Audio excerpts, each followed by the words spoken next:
Hello friends, welcome to the Tech Listen channel. So friends, today I will talk about SilverStone's IceMyst AIO CPU coolers.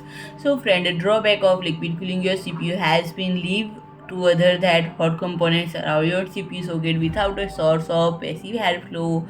So friends, SilverStone is planning to address this with their IceMyst line of AIO CPU coolers, and these coolers feature hook-shaped pump blocks that top covers come off so you could telescopically stack up new fans. Each of these 70 fans come with 8 shape frame with one half of it stacking up with the block and providing the rest of the frame with 360-degree mobility and other holding the motor and impeller in place.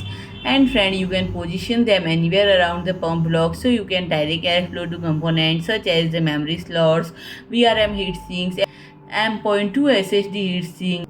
SilverStone even shows example of a stack with 7 of these fans, and this series comes in 4 models based on radiator size: 240 by 120 mm, 280 by 140 mm, and 360 by 120 mm, and 420 by 140 mm. And these coolers don't include any of those stackable fans.